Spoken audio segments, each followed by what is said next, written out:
Live वाला comments देखती हूँ मैं.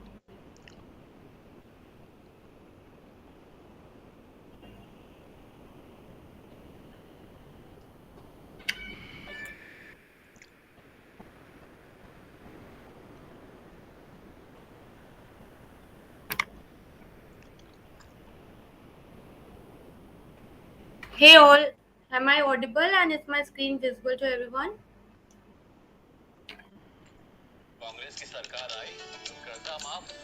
Just confirm me in the messages so that I can start with today's class.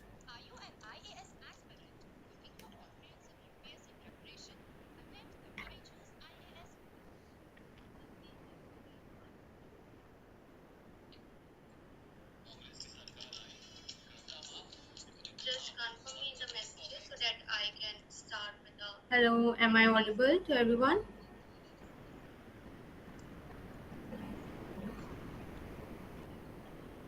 Okay, so I guess I'm audible and my screen is visible to everyone.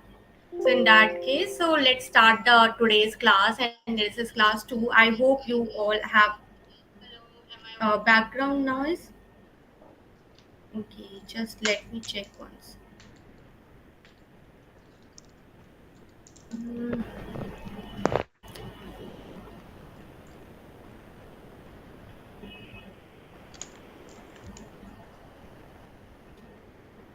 Hello, is the noise still we are having noise? Oh.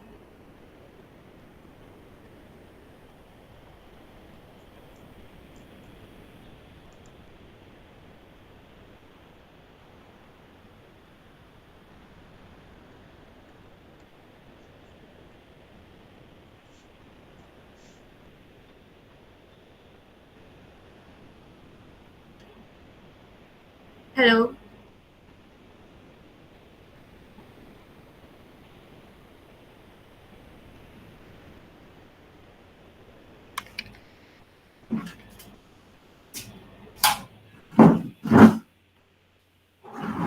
Hello, is now it is clear?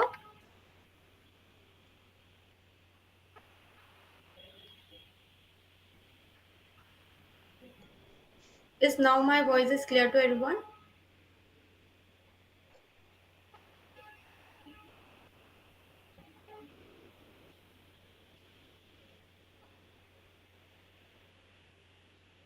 Am I audible to everyone? Now it's good now. Okay. Thank you, Vishal. Okay, so everybody, hello. Myself Upasana Singh. You must have joined me yesterday, so you must be knowing me. And I welcome you all to online study for you. And it's our second day live DSA classes. So first of all, if you have any doubts, then you can ask me. Else, we can start with the classes. And today's motivation, like what I thought, is to cover some doubts and some things, and then some questions as well. So today, most when sometimes I get on the LinkedIn and people usually say that can we leave DSA, can we skip the DSA. So I think like lot of people are scared of DSA, which should not be the case, right? This is not that hard. If you practice it for 3 to 4 months, then you can definitely, you will get a good grasp on that. And what's the main part of DSA is, what's a good part on DSA is, if you are learning one concept in DSA, just one concept, then you'll be able to solve at least 10 problems from that, which is huge, right? If you're learning 10 concepts, then you're ready to solve 100 questions. 20 concepts, ready to solve 200 questions or more than that. Just a second. So in this case, just a second. So in this case, so that is why I'm saying that don't get scared from the DSA. DSA is nothing, just data structures and algorithm, which is having some algorithm which you need to learn, some data structures which you need to learn, and then with the help of logic, you need to bind them together, and you are good to go with the DSA part. So this is all about DSA, and whenever you feel like you don't want to do DSA, DSA is not made for you. Remember one thing, what my mama says always, like we always have one chance. Life always gives us one chance to grab to change our life completely in a positive way. So work hard and wait for that chance to grab that chance. So maybe your that chance is through DSA. If you are good with DSA, maybe you can grab that chance, and when that chance will come to you, and if you know DSA, you can easily grab that chance. So that is what I wanted to say in today's motivation and in today's understand making DSA easy for everyone. So let's take some doubts as well. uh, Girls never say their age, so let's keep it a secret only. Will these classes cover all concepts from DSA? Since yeah, actually DSA is very huge. If we see, it will at least take 1 month to complete completely to have a good grip on DSA. If you want to learn everything, then we have to give 1 month. So 5 days won't be sufficient, but these 5 days will give you a crisp of DSA, that what DSA is having. And can you also do DSA with me? Like if you're learning DSA, can you also learn DSA? As lot of are scared and they don't even start. So that is why these live classes are for. Uh, End of class, say your journey towards Flipkart, ma'am. How to prepare DSA, how to approach product-based companies. Yeah, sure. In the end of the class, we will discuss, or in any one class, we'll definitely discuss about my journey as well. How to prepare practice coding questions. Like what I do is I always I pick a question of any.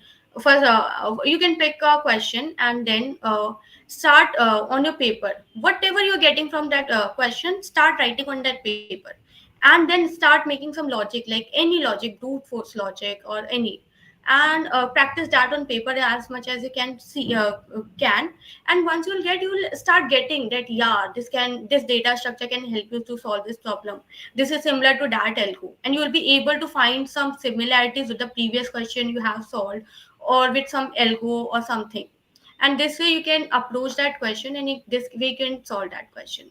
You need to think from the basic, and then keep on improve your basics, and you'll move to the advanced part this way.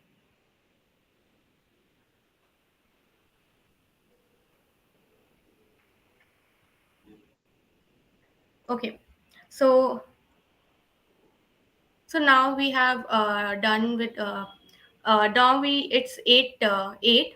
So if you have any more doubts, then we'll take other doubts for 2 minutes, and then at from 8:10 we'll be starting the coding part as well.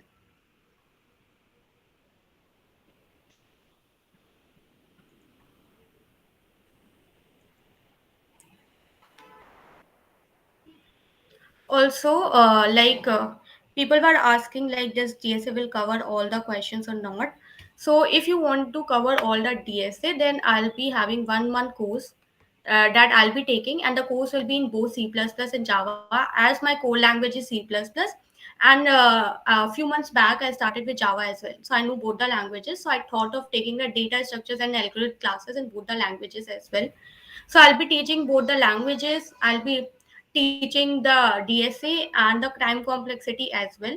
So if you want to join that course, then you can join that course in just 300 rupees, which is really low, right?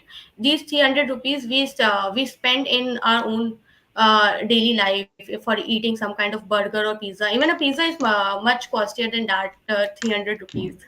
So you can definitely join those classes. Classes will be live, and all the coding will be done here from the scratch.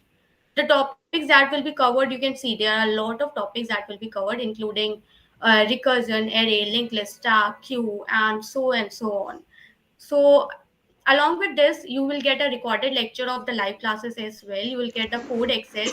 You will get to connect with me for in the live. You can ask your doubts, and so many things we'll be doing together in this class.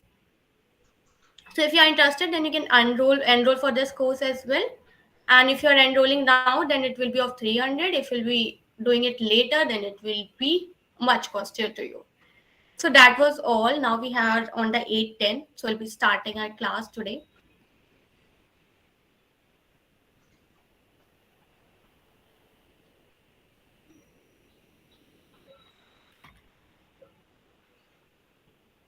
Okay.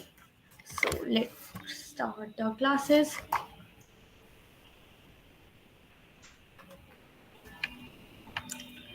So I hope my screen is visible to everyone. And the first question that we'll be taking is, so let's go on a slideshow and yeah. Okay, the first question is check whether two strings are anagram of each other or not.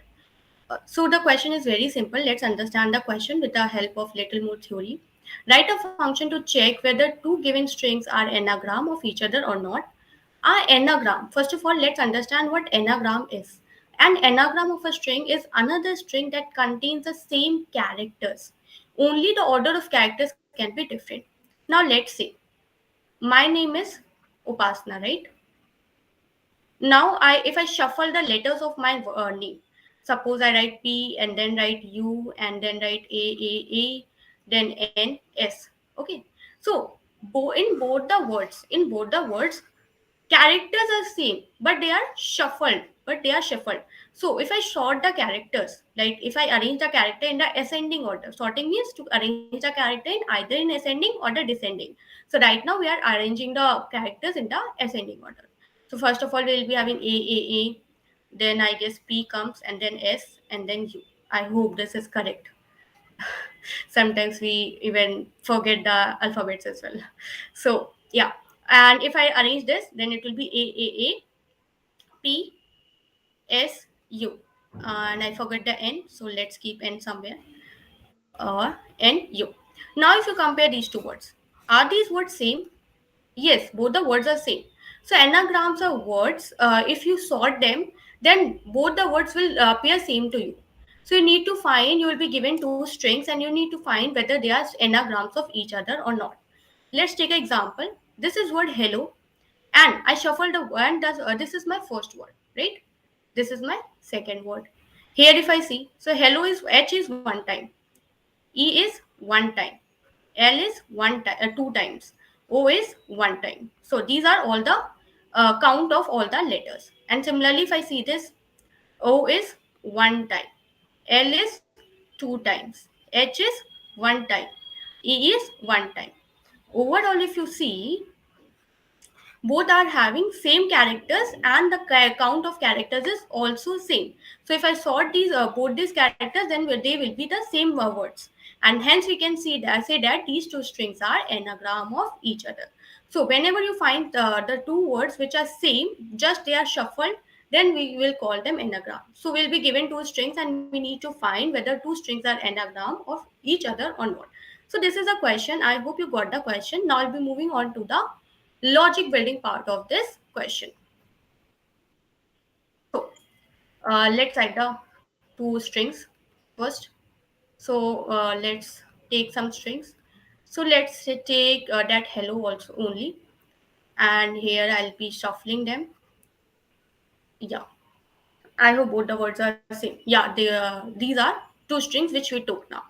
Now let's think how we can solve this question. And if you were listening me correctly, then you can find a solution, one of the solution as well from my own words. Yeah, if you have listened, I said sorting, right? I said sorting.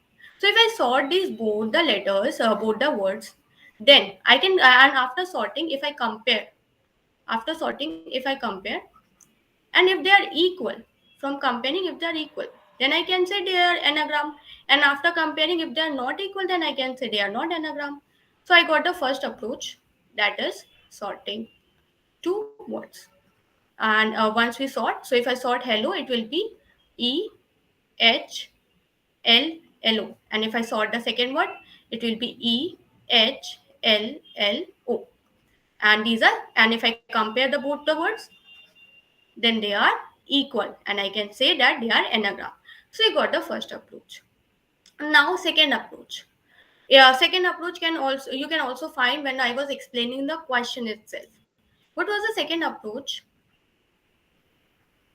So what I said, if I count the letters, and if a count of the letters is same, then we also, I can say they are anagrams, because anagrams are just shuffling of the word letters. So if in both the strings the count of letters are same, then we can say yes, they are anagrams. So what I will be doing is, I'll be making one count one array and the count 2 array. Count 1 will be keeping the count of hello, and count 2 will be keeping the count of this second string, whatever we can call it. So for now, suppose here all the A, B, C, D is written, right? Because we need to store the count from A to Z words, right? We don't know what is R in the string. Suppose it is having. For now, I'll be writing just H, E, L, O only, so that it will be easier for us to understand. So H, E, L, O. Okay. So in the first string, if I count the first string, then H will be having one count, and then it is E. So again one, then it is L, 1, then again L, so incrementing the count, it will become 2, then O, increment 1. So this is the count of the first string. So these characters having these counts. Now similarly we'll do with the second, that is E will be having 1, then L 1, then we have H, so H will be having 1 count, then again L, so count will increase the count, it will become 2, then O, so it will become 1. Now what I can do is I can compare each letter in the count 1 and count 2. I can compare both of them, and if they are giving same count at each position, then I can say that they are anagrams, right? If both the count 1 and count 2 are same, then I can say they are anagrams, else they are not a anagram. Now you will be saying that in the sorting it was n log n complexity. Okay, but it was a single traversal. Okay, any space was not being occupied, and here we are occupying two arrays. Although this or overall time complexity is order of n only, but we are occupying two spaces. So we can we reduce this space as well? Can we do something of reducing the space as well? Now we need to think, and this is how what I was saying when you I was saying that start from the basic and move to the advanced. This is how when you write these things, when you write on counting, on count 1, count 2, then you will start having in your mind that yes, you can improve here, yes, you can improve there as well. So this is how you approach a problem, right? Now what I say, if I eliminate any one of them, and now I will try to do all the things into one array only. So let's clear everything, and now I'll be eliminating all the things. Yeah, final logic, which will be the most optimized logic. So we were having hello, we were having LO, kuch bhi. So now I'll be making one count, and it will be having letters from A to Z. So this will be, for now I'm taking just these letters so that it will be easy for us to understand. So we have E, H, L, O, right? We have these letters and also on.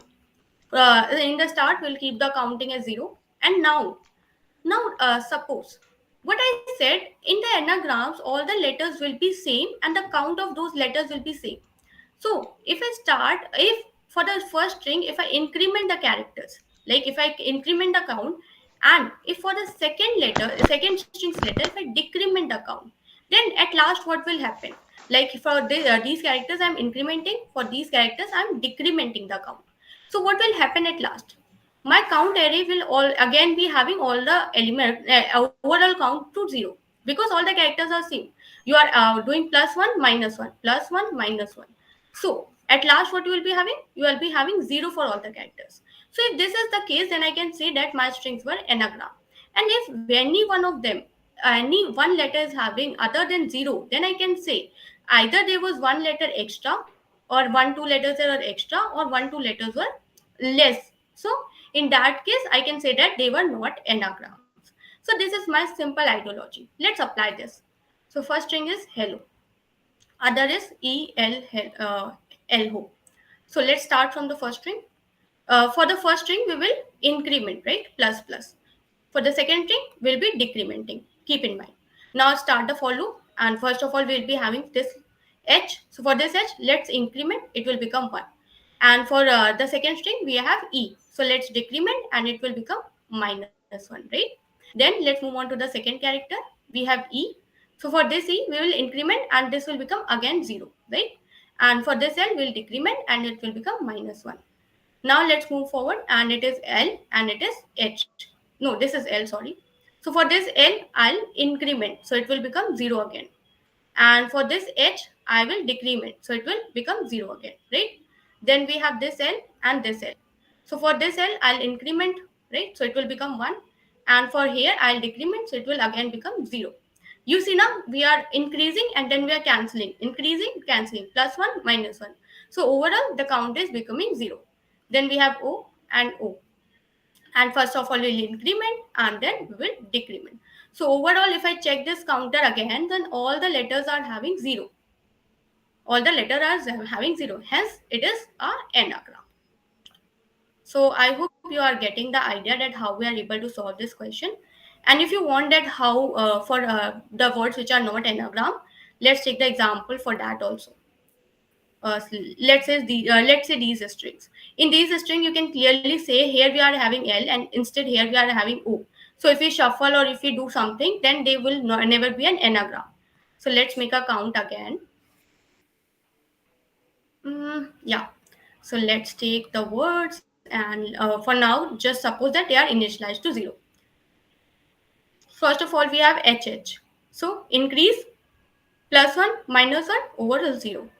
For E, plus 1 minus 1 overall 0. L plus 1 minus 1 overall 0. This L plus 1 minus 1 overall again 0. This O, this L. This O plus 1. This L minus 1. So now if I again traverse this count, then there will be two letters which are having different counts other than 0. So we can say that they are not anagram. So I hope you are getting the idea. Now I'll be erasing and now I'll be writing the general formula for the same. So why I write a general formula? Because it helps me to what was the overall logic I get in mind, and I keep this logic, this particular general formula in my mind, so that I can apply this general formula over other problems.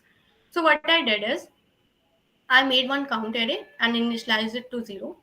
Then I started a for loop from I equals to 0 to n, and after that, what I did for count of ARR of 1, I increased the count. Okay, plus 1, I did plus 1.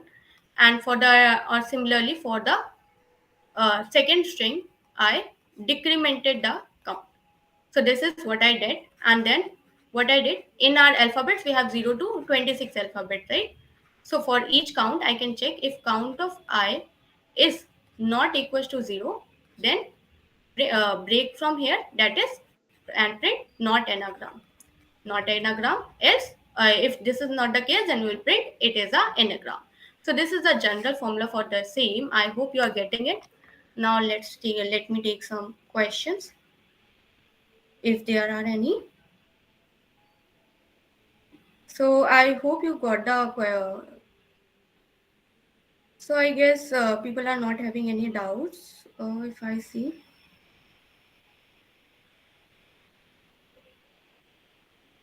yeah, yeah, you guys were getting the question. It's great to know.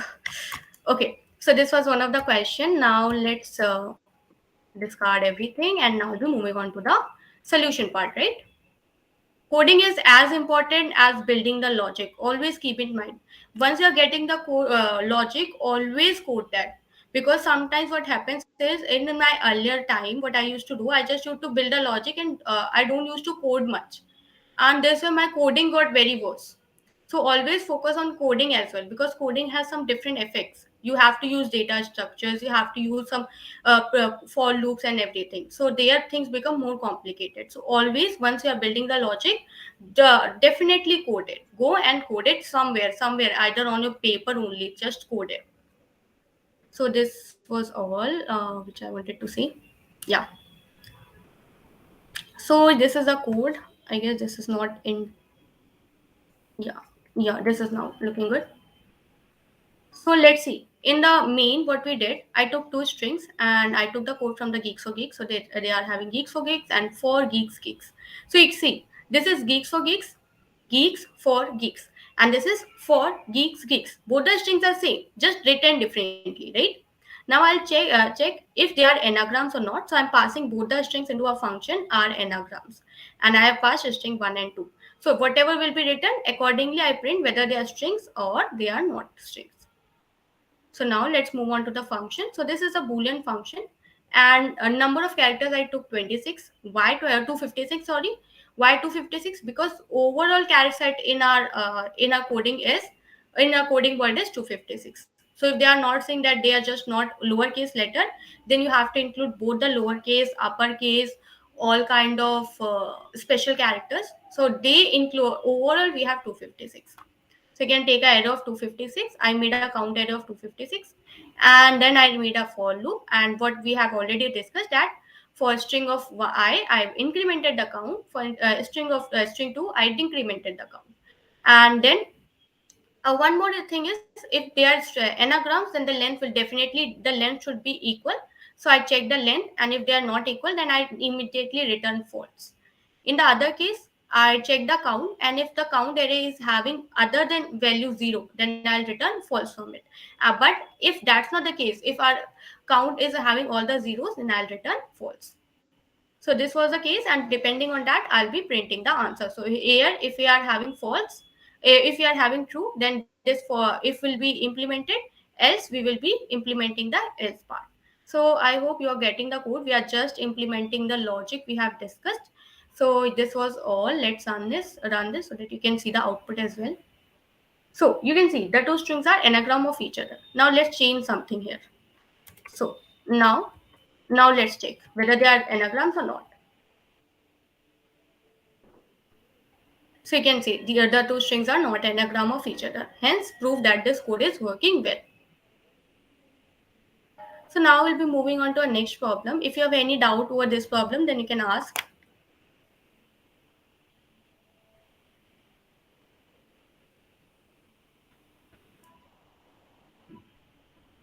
Oh, zoom the screen. Okay, okay, okay. Hmm. Is it visible now, everyone?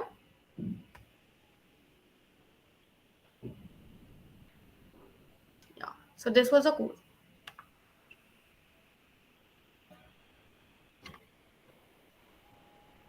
Uh, Ma'am, can you share note in question? About the I can share the notes as well. I will be share. I'll try to share one GitHub link where all the codes and this PDF from which I'm teaching, that will be there. Okay, if I guess this will work for everyone, because everyone can access that GitHub link, and it will be easy for everyone to download and learn from that. Okay, now coming on to the second question. The first question was based on the string, and now I'll be solving this question, and you guys need to guess that on which data structure this question is based.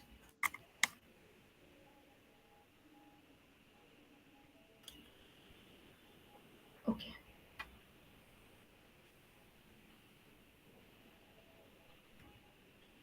So now let's see the question. We have this question. Find the nearest smaller numbers on left side in the array. So what the question is, let's understand the question first. Given an array of integers, find the nearest smaller number of every element such that a smaller element is on left. What the question says is, you'll be given one array. There will be some numbers, right? And for each number, you need to find the nearest smaller from the left. So left will be this side, and from this side, you need to find the nearest smaller number. So if the smaller is this, then you need to print this. If the smaller is this, then you need to print. If all are the smaller, then you need to print the nearest smaller of each number. Let's understand this question better with the help of example. So for this, if you see the example, in the input array, we have 1, 6, 4, 10, 2, 5. These are the numbers. And let's see now. We have 1, comma 6, comma 4, comma 10, comma 2, comma 5. Now let's see. For the first element, the left side is this. So do we have anything on the left side? No. So we'll be printing just underscore. Now for the second element, do we have anything on the left? Yeah, we have this particular element. So is this element smaller than 6? Yes, 1 is smaller than 6. So we got the one which is nearest to 6, and it is smaller also. So we'll print this. Now moving forward, we have 4. So for 4, the left side elements are these much, right? So we'll check. Is 6 smaller than 4? No. Is 1 smaller than 4? Yes. So we got the nearest and smaller element 1. So we'll print that 1. Moving to the next element, 10. For the 10, what we have, if we check 4, it is smaller. So no need to go further, right? We have these much element, but nearest and smaller is this 4. So I'll be printing this 4. Now, now we have 2. For 2, is 10 is smaller? No. If is 4 is smaller? No. 6? No. 1? Yes. 1 is smaller. So we'll be printing 1. For 5, is 2 is smaller? Yes. So we won't go further and we will print this 2 only. So you can see, we got the answer, which is same. So for each element, we need to check its left side and we need to find the nearest and the smaller element than that particular element. So let's take one more example so that you get clear with the idea. So we have 1, 3, 0, 2, and 5. Let's start from here. If I see the left side, do we have any element? No. So we won't have any smaller element. When we don't have any element, then how we can have the smaller or greater element, right? Then 3. For 3, the smaller element is 1. So we'll print 1. For 0, we have these many elements. Is 3 is smaller? No. 1 is smaller? No. And we are at the end. So since we don't have any smaller element, so we'll be printing underscore. You can print anything, -1. They can say you to print anything, right? Now we have this 1, right? And on this one, we have the smaller element 0. And for this 2, we have again have the smaller element 1, right? And for this 5, we have the smaller element 2. So this is the answer. I guess I took the 1 extra, so you can eliminate this 1. Now we have the same answer as this question. So I hope you are getting the question. What we need to do is, we'll be given an array, and for each element we need to check the elements appearing at the left side of that element, and we need to pick the nearest and smaller number from that left side. So this is the crisp of the question. I hope you are getting the question. Now I'll be moving on to the solution part of that question. So let's move on to that. Yeah. So now I'll be moving ahead on the logic building part. So we were having the question, we were having 1, 6, 4, 10, 2, and 5. Let's say this was the question. And for this, what will be the answer? For 1, underscore. For 6, 1. For 4, 1. For 10, 4. For 2, 4. For 5, 2. I guess this will be the output, right? Yeah. For 10, 4. For 2, it will be 1, right? For 2, it will be 1. Sorry. Yeah. So now we have the answer as well. Now I'll be moving on to the solution part. Now let's see what we are doing. For each question, just observe what the question was saying us to do. It was saying, for any element, check its left side, and if you're finding any smaller element than this particular element, then print that element. So first approach will be what we have seen, that for each element from I equals to 0 to n, what I'll be doing is, I'll be checking its left side. That is, from j equals to I minus 1 to j greater than equal to 0. That is, from that element till 0. From that element till 0. And I'll be doing j minus minus. And I'll be checking if ARR of j is smaller than ARR of I, then print that element and break, right? And if I'm not able to find, then I can print underscore. Just we are done with the question. So let's dry run this once, like we are able to solve this question or not. So we have 1, 6, 4, 10, 2, 5. Dry run is also very important aspects of DSA. You should know how your code is working on any given example, right? Because interviewer can ask you, like, explain your code on this particular example, so you know how to dry run your code, right? So first of all, we have 0. So I is equals to 0. That is, we have 1 here, right? Now this j will start from I minus 1. That is from here. So we don't have any element. So we'll be printing underscore for this. So first answer will be underscore. Now we are having 6. So we'll be having 6 here. So for 6, we'll be having this element. That is I minus 1. J will be here. So we'll be checking, is 1 is less than 6? Yes, 1 is less than 6. So we'll be printing that. So we'll be printing 1 here. Now we'll be breaking, that is, we'll coming out of this loop, that is, we'll be moving to 4. Now I'll be having 4. And now I minus 1, that is, j will be start from here. So we'll check whether 6 is less than 4. No. Then we'll move, this j loop will again run, and our j will come here now. So it will check whether 1 is less than 4. Yes, so we'll print 1 here. Now moving forward, and we are having 10 here, right? So for 10, we will again check if our j minus 1 will be here. So we'll check whether 4 is less than 10. Yes, so we'll directly print 4. Now moving to next element, that is 2. So we'll be having 2 here and j will be somewhere here. That is, we'll check 10 is less than 2. No. Then we'll decrement the j and j will come to 4 and it will check 4 is less than 2. No. Similarly, 6 is less than 2. No. 1 is less than 2. Yes. Sorry. 1 is less than 2. Yes. So we'll print this 1. And similarly, we'll moving to the last element, that is 5. And now we'll be having 5 and j minus 1 will stand here. We'll check if 2 is less than 5. Yes, we'll be printing 2 and hence we are getting the answer. So this is how we'll be doing this question. But this was a brute force. Here we are using two loop for the single array. So can we reduce that? Can we do something to decrease the time complexity from order of n square to something? Now, sir, look what we are doing. Just observe the question once again. We have 1, 6, 4, 10, 2, 5. Okay, we have this. And now observe the question. What I'm doing, if I'm on this particular array, I'm checking these elements from here to here, right? And if I'm finding at the top, if I'm finding something at the top, then I'm not moving further. And if I'm not finding at the top, then I'm going for other elements. I'm going for other elements. So you can see that what I'm doing, I'm checking the top. And once I'm checking the top, that makes me remind of the stack. That is, in a stack we always check the upper elements. We are only allowed to the upper elements. If we are not finding the upper elements, then we remove that and we move to the next. We remove that and once we don't have anything, we can say that we didn't find the solution and can print the underscore. So this situation is remembering me of the stack, and there how I can get that. Yes, I can use a stack here. So now I'll be solving this the same problem with the help of stack also. So let's delete everything and let's write everything so that we can understand the logic with the help of stack. So stack will be the optimized approach for our question. So let's take 1, 6, 4, 10, 2, 5. Now for this one thing I would like to say here, like for this particular question, you can solve four similar questions. Smaller to left, smaller to right, greater to left, greater to right.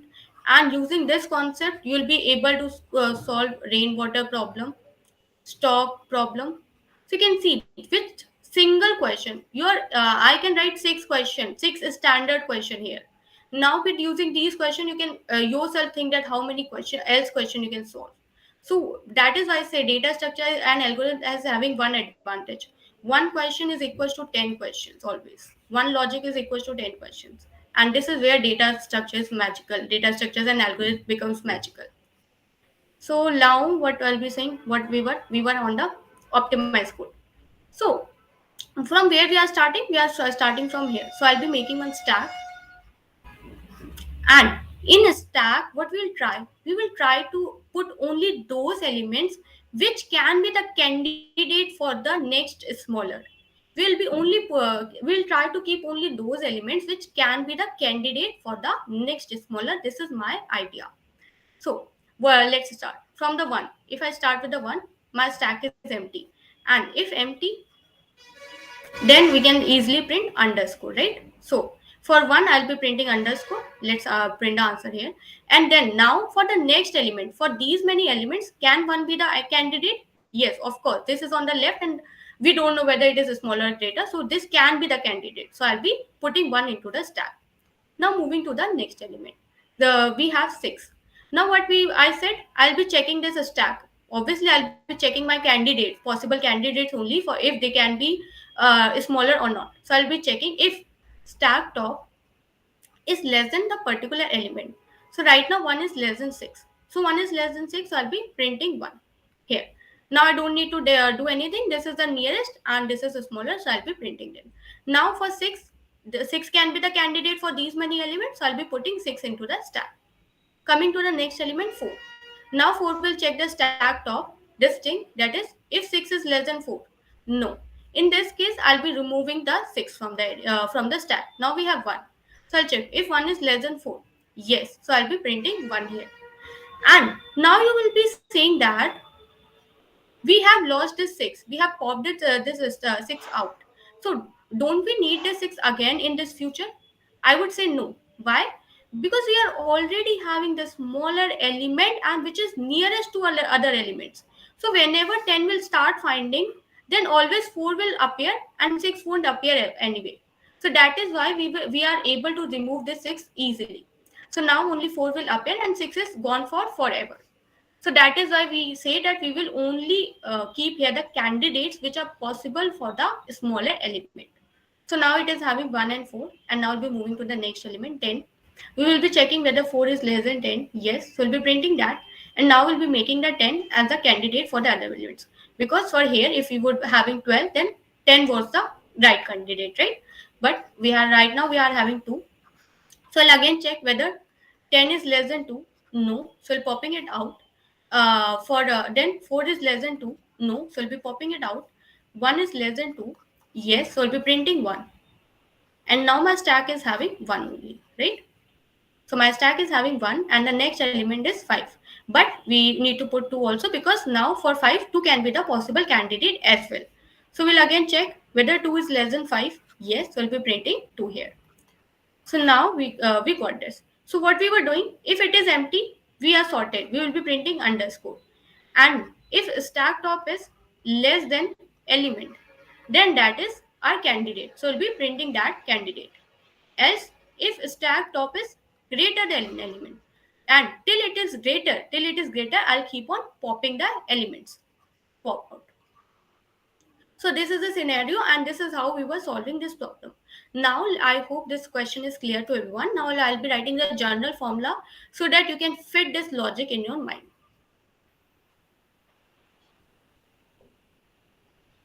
Okay. So let's write the general formula now. So what I did, I started a for loop, right, from 0 to n. And what I did, I checked if stack is empty. If the stack is empty, then I printed underscore. Else I checked if stack dot top is less than element, then I printed that element, right? And sorry, let's move it. And the next I checked one more thing, if stack top is greater than element, then till it is greater, we will keep on popping the element, pop the elements out, right? We were doing these 3 things, and before we moving to the next element, what we were doing, we were pushing that element into the stack, because that element can be the candidate for the next element. So this is how we can solve this problem. Now after this class, you can try for solving the problem smaller to right, greater to left, greater to right. You can try solving this problem, and you'll find that how easily, just with few changes, you can solve these 3 questions. So now let's see if anyone is having any doubt or not. Maybe people may be having doubt, because this is a stack question and this can be hard for.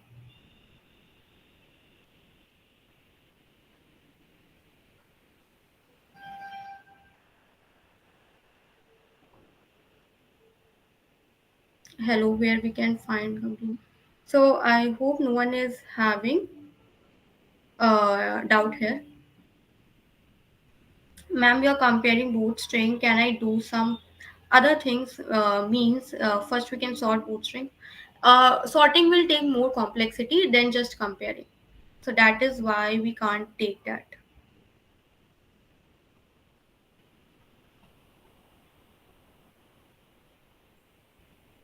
Okay. So I hope this is also clear to everyone. Now I'll be moving on to the. Okay. Let's discard everything, and now I'll be moving on to the solution part. So what was the question? I forgot. Mm, it was mm, nearest to smaller, right? Yeah, smaller to left. So this is the code. Now let's see this code and let's understand this code. So here what we have inside main, we took a array, we took its length, and to find the previous smaller, we passed it to the function. That we made a function previous print previous smaller, and I passed my array and the length into the function now. And once I pass this length, I have this thing, this function, and inside this I took the stack and I started my for loop. And in this for loop I check while the stack is not empty but elements, the stack dot top is greater than array of I, I'll be keep on popping those elements. So this is for when the element was then the when the stack top was greater. So I'll keep on popping. Now there can be two scenarios. Either the stack gets empty or the stack top is having the smaller element. So if the stack is empty, then print underscore. Else if the stack top is not empty, then print the stack top. And before moving to the next element, push the element into the stack. So this is all about this question. Now let's run this. Oh.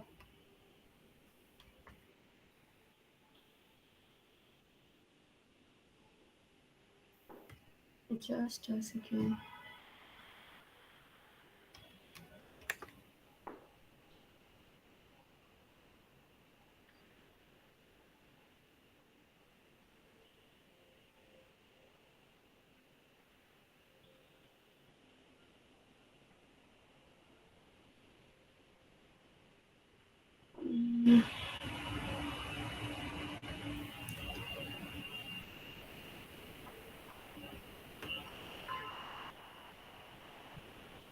Okay, the class name is not correct. Now it should work. So you can see this is the output and this is correct. So I hope this question is also clear. Now I'll be moving on to the next question.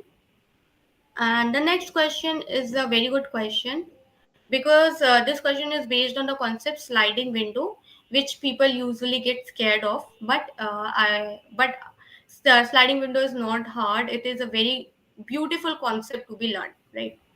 So let's move on to this concept and now let's solve this problem. Okay.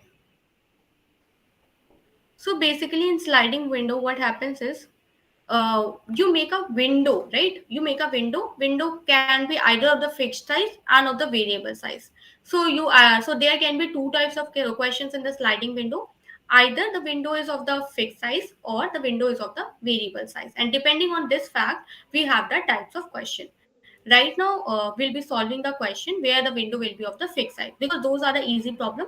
Variable size becomes little difficult and it is having a different operation to be performed. Now let's see this question. If you're not getting these things, just forget this. You'll be able to understand this question. Yeah. So what we have, find maximum or minimum. So there can be two problems. Now, right now we have the maximum one. Find maximum sum of a sub array of size k. So what this question says is we need to find the maximum sum of a subarray of size k. So let's see this.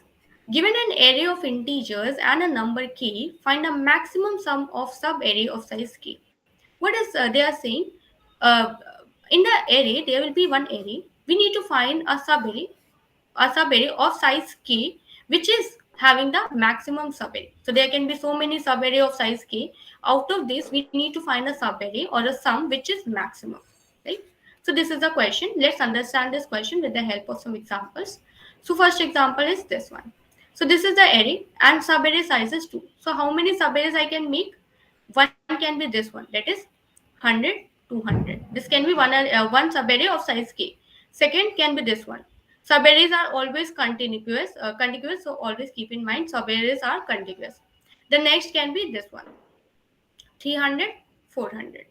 So these can be three subarrays. So if I find the sum, so first subarray will give me 300, second subarray will give me 500, third subarray will give me 700, right? So 700 is the answer, which is 700 is maximum. So I'll be giving 700 as the answer.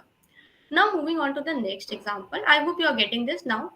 That is, we found all the subarrays and we found the answer. Similarly, let's move on to the second.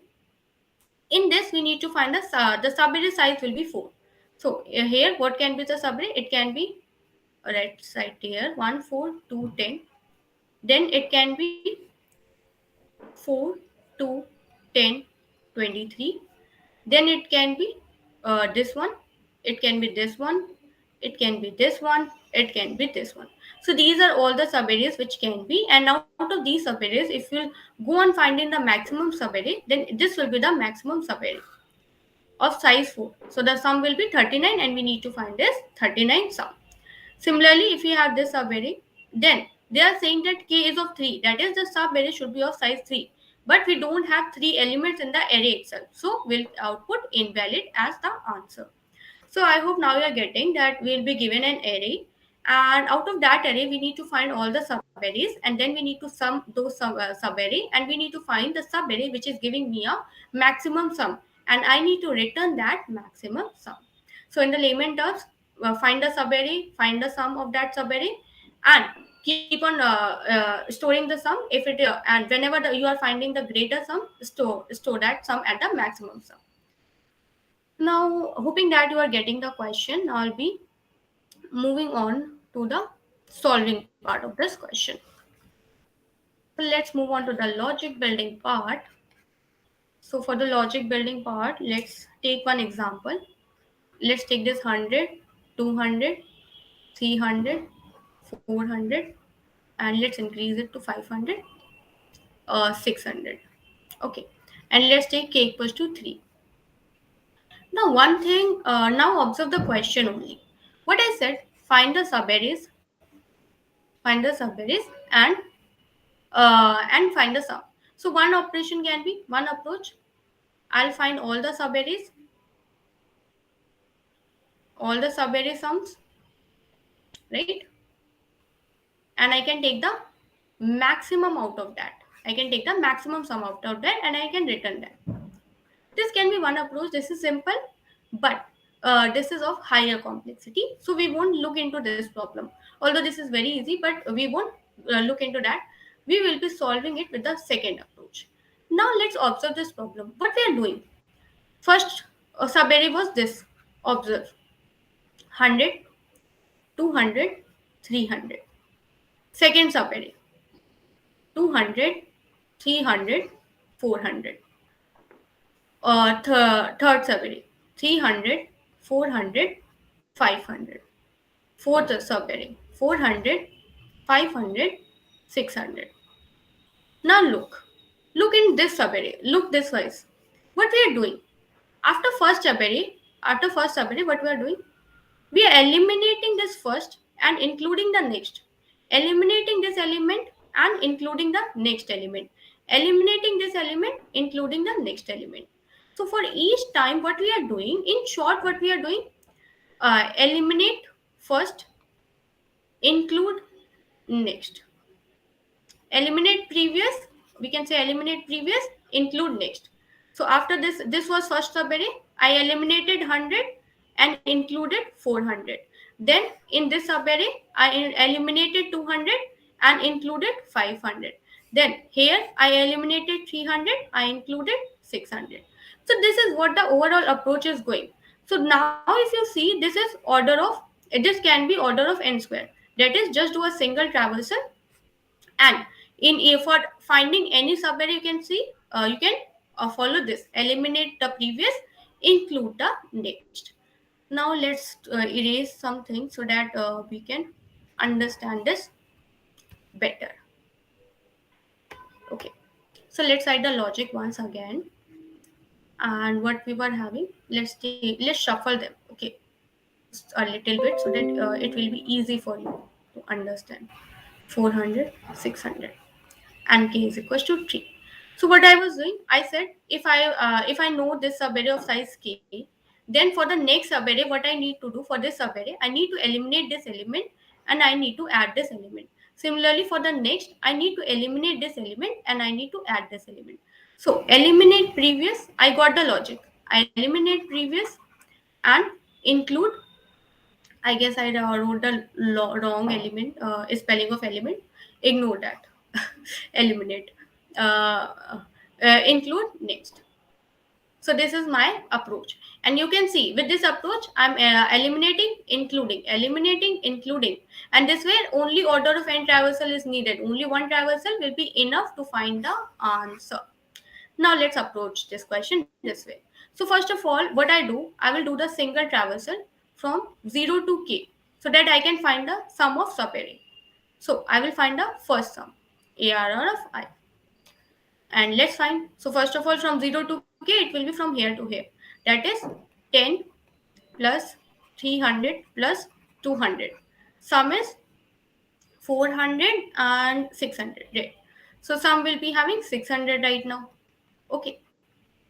Now sum is 600. Now I'll be moving to get the subarrays from here. We have the first array. Now we need to get all the subarrays. So now I'll run the for loop from I equals to 1 to n. And to get all the other subarrays, I have this technique. So what I'll do is in sum, I'll be doing sum plus the next element. The next element will be ARR of we will go from k plus 1, right? We will go from k plus 1. ARR of I minus what we will be minusing?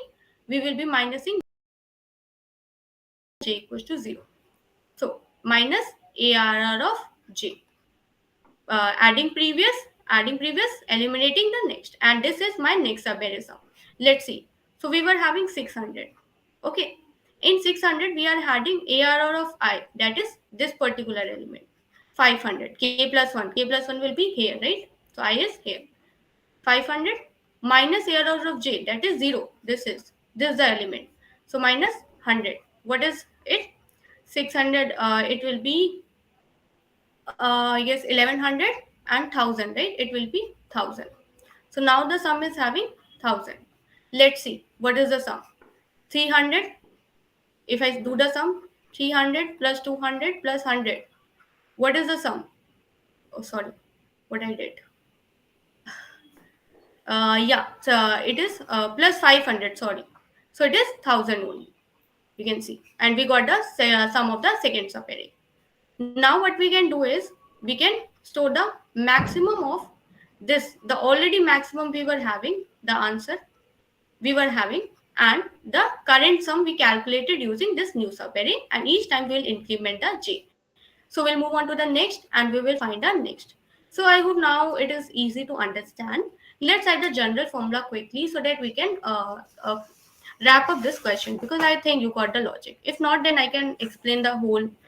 I can do the whole diagram. Sorry. Huh.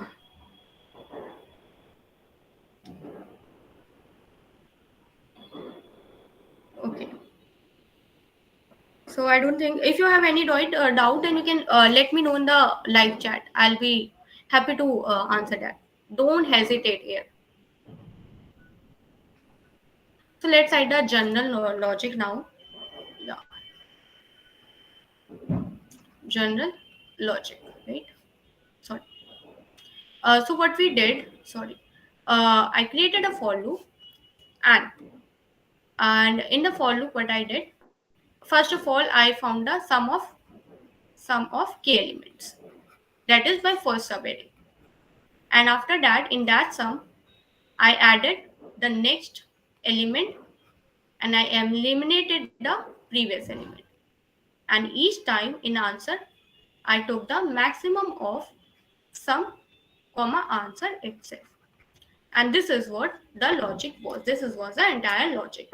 So this one logic can help you solve so many questions. Sliding window is a beautiful concept that you just keep in mind. Slide in sliding, what you do, you leave the previous part and you grab the next part, leave the previous part, grab the next part, and that is what sliding window is, and that is how you can think for solving the problems based on the sliding window. And how you can identify sliding window problems whenever you're getting that here, or where was the problem? Yeah, here you can see there was a sub area of size k, and in that we need to find some maximum or minimum. So they are fixing the window, and this window you need to identify from the problem. So if you are seeing any window and out of that windows you need to find maximum or minimum, then you can always think of the sliding window there. Now let's move on to the sliding window, sliding, what was the question? Maximum sum. Yeah, this is a question. So let's close this. Oh, what I closed. Okay, let's minimize this and now we'll be able to see the question. So here what we have the array, this array k equals to 4 and n is equals to ar or that length, and we made a function where we have passed the array, we have passed the n, and we have passed the k. So this is case the size of the window, n is the size of the array, and array is array itself. So we made the function, we are passing all the things. So whatever this function will return, we will print that with the help of system.out.println. This statement is used to print anything in Java. Now moving on, we have this maximum sum, and if n is less than k, that is, we have one thing now. If that window size is greater than the size of array itself, then we'll print invalid, because in that case we won't be able to find a window. So this is for that window. And now after that we took the result equals to 0, and we found first subarray, that is first way we calculated the sum of first window or the first subarray.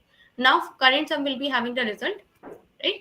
Now in the current sum we'll be calculating the next subarray sum, that is by including the current element and excluding the previous element. So we found the next element, and in the result we will be storing the maximum of the previous result we are having and the current sum we are having, and at last we'll be returning this result, and whatever here will be returned, it will be printed by this statement. So I hope this question is also clear. Now let's run this. So you can see that we have are having the answer 24, which was like which will be some this window, right? I guess something this window. So this will give you the maximum sum. Now we are on. Now it's already the time. So those who are those who are thinking that now you are able to, yes, you can also solve DSA, and I hope most of you must be thinking that, because DSA is not that hard. You can easily do the DSA if you maintain the consistency of at least 1 month. If you consistently solve the question, then DSA is for you. So if you wanna, then you can purchase this course as well. If you wanna connect with me and if you have any doubts, then you can over the course, over the live classes or something, then you can connect with me on my LinkedIn as well, and you can ask the doubts over there. So you can connect with me on LinkedIn there, and you can ask the doubts there. You can ask your doubts in the comment section below. Online study for you will be very happy to answer your doubts.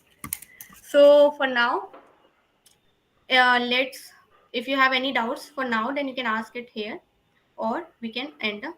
I need to create the GitHub link, Omkar, so I'll be creating that and then I'll be sharing. So most probably in the yeah, in tomorrow's class I'll be sharing the GitHub link. Okay. Yeah. So right now, if anyone is having any doubt, then you can ask. Else we can end this live here only. So I hope you all enjoyed it, and now DSA you are finding it easy as well.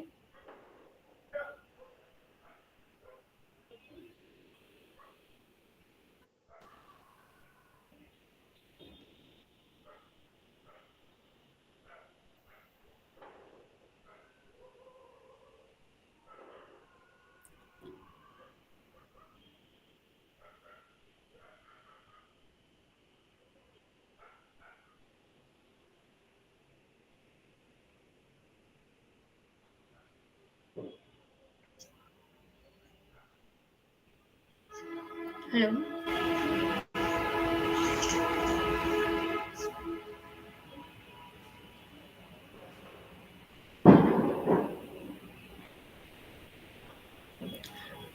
Okay, guys, so I hope you are liking the classes. I hope you are getting the data structure. The main aim of this class is to help you to know that even product based companies are not that hard to crack.